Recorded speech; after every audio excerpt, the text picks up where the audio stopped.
আসসালামু আলাইকুম, সবাই কেমন আছেন? আশা করছি সবাই অনেক অনেক ভালো আছেন। আমি আল্লাহ তাআলার রহমতে এবং আপনাদের দয়ায় অনেক অনেক ভালো আছি। সকাল সকাল ঘুম থেকে উঠে আমি আর আম্মু কাজে লেগে পড়ছি। আজকে আমাদের বাসায় অনেকগুলো মানুষ ভাত খাবে, আর তার জন্য আম্মু সকালে উঠে রান্না করতেছে। তো দেখেন এখানে অনেকগুলো আলু কাটা হয়েছে। এই আলুগুলো কিন্তু আমি একাই কেটেছি, আর আলু কেটে আমার হাতের অবস্থা এত খারাপ হয়েছে যা বলার মতো। আর মাটির চুলাতে রান্না করার মজাই আলাদা, আর সব কিছু আজকে মাটির চুলায় রান্না করা হবে। তো দেখেন এখানে অনেক বড় একটা পাতিলে ভাত বসাই দিচ্ছে। এত বড় পাতিল তো আম্মু তুলতে পারবে না, এই জন্য কাকু হচ্ছে ভাতের মাড়গুলো ছড়াই দিচ্ছে। আর এভাবেই কিন্তু ভাতের মাছ ছড়ানো হয়। মাটির চুলার রান্নার মজাই আলাদা। আর আপনাদের কাদের কাদের বাসায় মাটির চুলায় রান্না করা হয় কমেন্ট করে জানাবেন। আমাদের তো মাটির চুলায় রান্না করে আম্মু সব সময়। আর একটু পরে আম্মু অনেকগুলো গরুর মাংস রান্না করবে, আর আম্মুকে আমি বলতেছিলাম সব কিছু দাও, আমি মাখাই দিচ্ছি। তো আম্মু সব মশলাগুলো দিয়ে দিছে, আর আমি হচ্ছে দেখেন কত সুন্দর করে মাখাই দিচ্ছি। আর এরকম করে মাখায় রান্না করলে কিন্তু অনেক টেস্ট হয় গরুর মাংস না, সব রান্নাই এরকম করে মাখাই দিলে অনেক টেস্ট হবে। তো এখানে অনেকগুলো মরিচের গুঁড়া দিচ্ছিল, যার ফলে আমার হাত এত চলতেছিল বলার বাইরে। সেটা মাখানো শেষ হয়েছে, আর একটু পরে আম্মু পরিমাণ মতো পানি দিয়ে দিল। আমরা যারা শহরে থাকি তারা তো সবসময় গ্যাসের চুলাতেই রান্না করি, মাটির চুলার স্বাদ পাওয়া যায় না। আর গ্যাসের চুলার তরকারি ততটা টেস্ট হয় না, খেতে কেমন জানি একটা লাগে।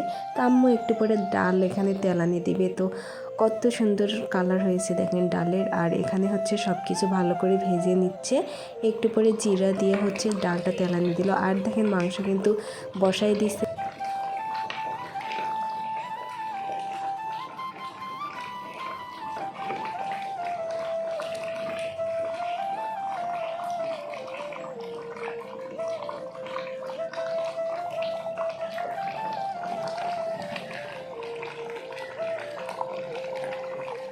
সেগুলো একটু পর পর আমি ভালো করে নেড়ে দিচ্ছিলাম, আর আম্মু বাকি কাজগুলো করতেছিল, না হলে পাতিলে লেগে যাবে। আম্মু বারবার বলতেছিল হচ্ছে ভালো করে নেড়ে দিবি, না হলে পাতিলে লেগে যাবে। তো আমি বসে দেখেন কত কষ্ট করে নেড়ে দিচ্ছি, মানে এত পরিমাণ হাত ব্যথা। আর এই দিন এত গরম ছিল, গরমেতে অবস্থা খারাপ হয়ে গেছে।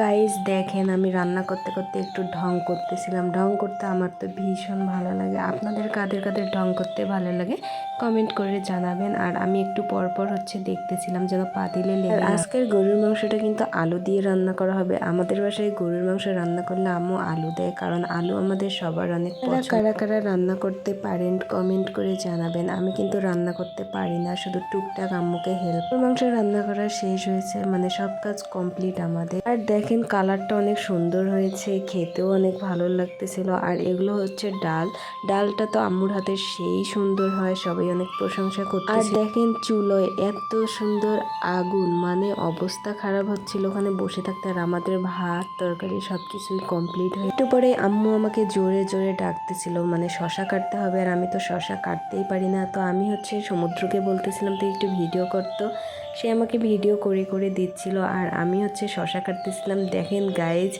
কিভাবে উল্টা পাশে আমি চাকুটা ধরছি। শশা কাটতে কাটতে ভাবতেছি এটা তো উল্টো করে ধরছি আমি চাকুটা, দেন আমি ঠিক করে নিলাম।